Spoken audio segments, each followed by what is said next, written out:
Now, the United Kingdom moved into lockdown as one nation, but one of the big questions about the future is whether restrictions could be eased at different speeds in different areas. Wales, for example, has already announced a mild easing of the lockdown from tomorrow.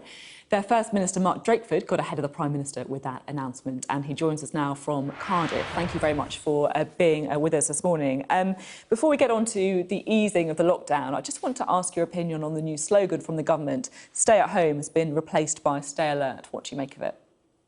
Well, I think it is important for people to stay alert because coronavirus has quite certainly not gone away and is going to be with us for a long time ahead.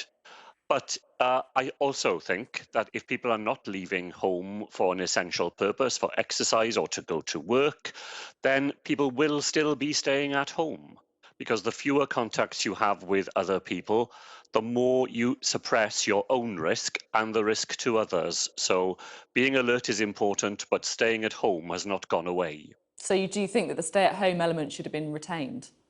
Well, I'm just saying that the message I will be giving to people in Wales is while they must be alert to the continuing danger of coronavirus, if you're not out of your house for an essential purpose, and that does include exercise, and it can include shopping, and must include going to work for people who can safely do so, staying at home remains the best way that you can protect yourself and others. Now, you have already announced a slight easing or tweaking, if you like, of the lockdown in Wales. Were you expecting to hear something similar from Boris Johnson later today? Well, it's for the Prime Minister to make the decisions for England, not for me to advise him. But his official spokesperson has been emphasising the Prime Minister's view that maximum caution is still required at this point. So I'm broadly expecting that the review of the regulations in England will continue to have that incremental approach to lifting the lockdown rather than anything more dramatic. Robert Jenrick was just saying how he hopes that all the different nations will move in a similar way. I just wonder, how has Number 10 been when it comes to keeping you informed? I mean, do you actually know what Boris Johnson's going to say later? No, I don't know. We did have a discussion with Michael Gove on Friday, which was helpful in illustrating some of the thinking that's going on inside Downing Street. I've described the relationship with the UK government as one of fits and starts.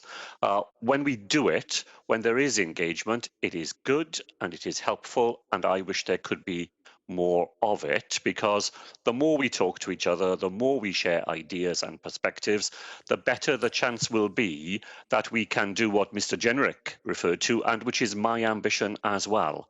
I think we are stronger when we move together, when we have a fundamentally shared sense of what needs to be done. And the more we're able to discuss that across the United Kingdom, I think the greater the chance of achieving that becomes. I do wonder if it is a issue that you don't know what he's going to say. Would it be problematic if, as the lockdown becomes eased further, that we have different rules on different sides of the England-Wales border?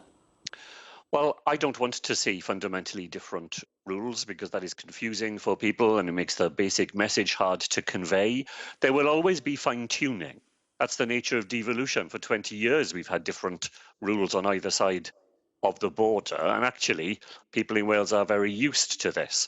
But I think of that, as I say, as customising a basic UK-wide approach so that it fits as best we can make it here in Wales. I think that's how we've tried to do things over the last 6 weeks. I think broadly that has been successful.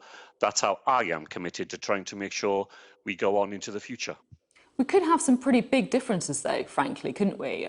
We don't know, for example, what Boris Johnson is going to announce on schools, but there has been some speculation that he may relax the rules on some primary schools. But you said that Welsh schools won't be reopening on the 1st of June. I mean, these are pretty fundamental differences. Well, that would be a significant difference, but it's not an unprecedented one. Our school holidays are different in Wales to England It's a now, bit so different if the people are whole not. school's shut down, though. Well, our schools are not all shut down. Our schools are open now for children of key workers and vulnerable children, with more children attending school since the Easter holiday, and our schools will remain open for those purposes. As we build back the school population, here in Wales, we will do it in discussion with the teacher unions, in discussion with local authorities, and very importantly, in discussion with parents as well. And we'll make the decisions that are right for Wales. They may be, in a fine-tuned way, different from what's happening across our border, but the direction of travel, the wish to begin to be able to use schools for more children and to return more children to school, I think that will be a shared ambition. So if you send your children to school over a border, which government should you listen to? Well, my own view will be you should listen to the government of where you live. Now, there are some differences. We do have some children who live in Wales and go to school in England, and live in England, go to school in Wales. And those parents will need to discuss that with their head teachers and with their local education authority. It's not a large number, and those parents are very used to dealing with those sorts of ambiguities, and they do it by discussing their own circumstances with the people on the ground who are best placed to advise them. And just finally, the devolved administrations are responsible for health policy, but it's Westminster that is largely looks after the economy and, of course, is running these very expensive schemes on furloughing workers, on laying out loans to businesses.